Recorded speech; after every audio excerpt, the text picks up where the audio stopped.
تو وہ صاحب جن کا ذکر کر رہا ہوں وہ شاعر تھے، ادیب تھے، نقاد تھے، ان کی کئی کتابیں مارکیٹ میں آ چکی ہیں، اور وہ سرکاری ملازمت بھی کرتے تھے، لیکن ان تمام کمائیوں سے ان کے گھر کے اخراجات پورے نہیں ہوتے تھے۔ انہوں نے گھر میں خوشحالی کے لیے ایک نیا راستہ نکالا، اور کمال کا راستہ نکالا، کمال کا راستہ۔ میں تو جب یہ واقعہ میرے سامنے آیا، میں اش کر اٹھا اس کے بندے کی ذہانت پہ کہ یار کمال کا ذہن۔ وہ راہ چلتے ہوئے پڑھے لکھے نوجوانوں سے انہیں روک کر سوال کرتا تھا، بیٹا کیا کرتے ہو؟ اچھا اچھا اچھا، نوکری نہیں ہے، بے روزگار۔ اچھا اچھا، کتنی ایجوکیشن ہے بیٹا آپ کی؟ گریجویٹ ہو، 2 سال سے بے روزگار ہو، اس ملک کا کیا بنے گا؟ تم نے ماسٹر کیا ہوا ہے؟ ماسٹر کیا ہوا ہے اور تمہیں کوئی لیکچرر کی نوکری بھی نہیں ملتی؟ اچھا، نوکریوں پر پابندی لگی ہوئی ہے؟ آپ کے تو بہت پریشانیاں ہوں گی، گھر میں بہت مسائل ہوں گے آپ کے۔ اس طرح وہ جن نوجوانوں کو ملتا راہ چلتے ہوئے ان سے مکالمے کرتا اور سلیکٹ کرتا کسی ایک آدمی کو کہ اچھا آج سے تم میرے ملازم ہو گئے، میں تمہیں 25,000 روپے، 30,000 روپے یا 50,000 روپے مہینہ دیا کروں گا، اور کام بھی کوئی اتنا بڑا نہیں ہے، کام صرف یہ ہے کہ تم نے میرے ساتھ رہنا ہے، میرے گھر میں، گھر کا فرد بن کے، کام کاج کوئی نہیں کرنا۔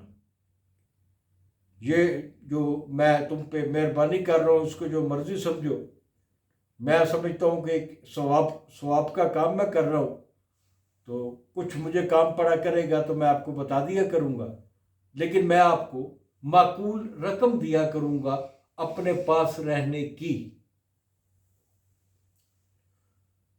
جب وہ نوجوان اس کے ہتھے چڑھ جاتا، اس کے گھر چلا جاتا، تو کچھ دن تو وہ خاموش رہتے، پھر اسے کہتے کہ یار میں نے تمہیں آج ایک کام بھیجنا ہے۔ اسے وہ ایک بند لفافہ دیتے جس کے اوپر کانفیڈینشل لکھا ہوتا،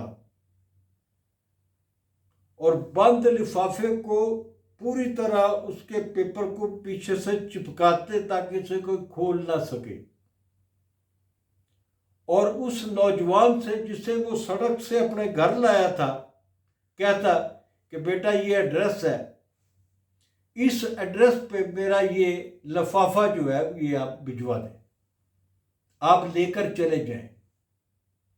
جب آپ یہ لفافہ صاحبہ خانہ کو دیں گے تو وہ آپ کو ایک جوابی لفافہ دے گا، بیٹا آپ نے اس جوابی لفافے کو کھولنا نہیں ہے، کھولنے کی کوشش نہیں کرنی ہے۔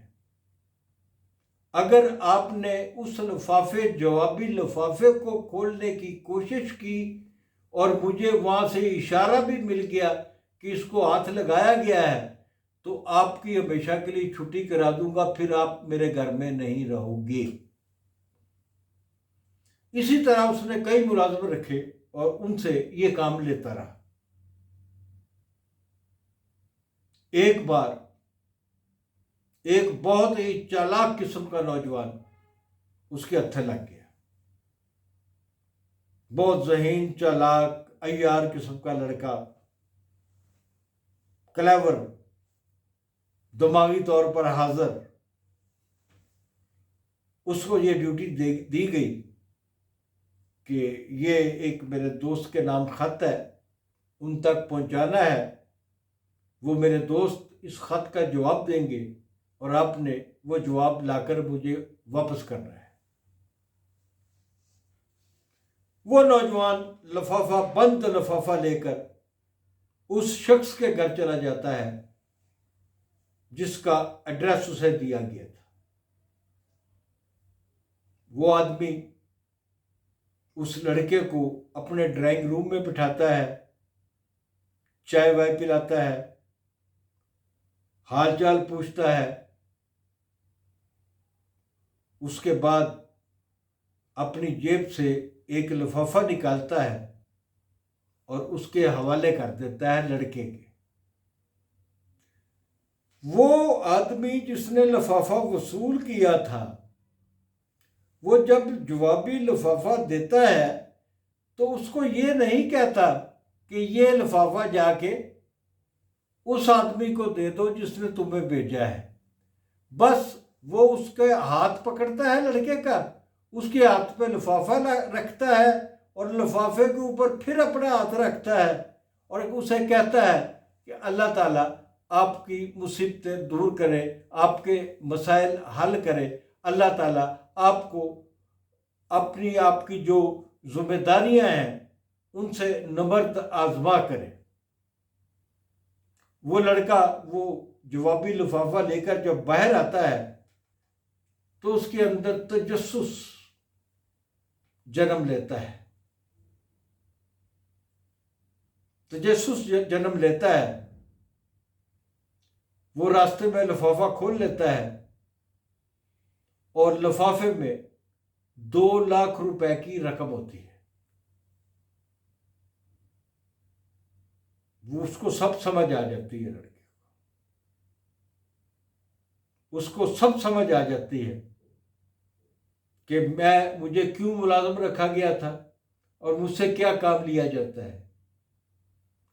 وہ صاحب جن نوجوانوں کو اپنے گھر میں رکھتے تھے اور لفافہ دیتے تھے، لفافے میں یہ لکھتے تھے کہ یہ نوجوان جو آپ کے پاس آ رہا ہے یہ بے روزگار ہے، ان کے گھر میں وسائل نہیں ہیں، اس کے 3-4 چھوٹے بہن بھائی ہیں، اس کی بہن 18 سال کی ہو گئی ہے، انہوں نے اس کی شادی طے کر دی ہے، شادی کے لیے ان کے پاس پیسے نہیں ہیں، میں نے تھوڑی بہت ان کی مدد کی ہے، کچھ اور لوگوں سے بھی کہا ہے کہ اس کی مدد کریں، لیکن میری آپ سے گزارش ہے کہ چونکہ آپ صاحب حیثیت ہے، آپ زیادہ سے زیادہ اس کی مالی امداد کریں تاکہ یہ خوشیوں کے ساتھ اپنی بہن کو اپنے سسرال میں رخصت کر سکے، اس کی شادی کر سکے۔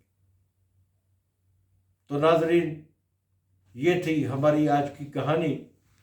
ملتے ہیں اگلے ایپیسوڈ میں۔ خاور نعیم ہاشمی آفیشیل سے مجھے اجازت دیجیے۔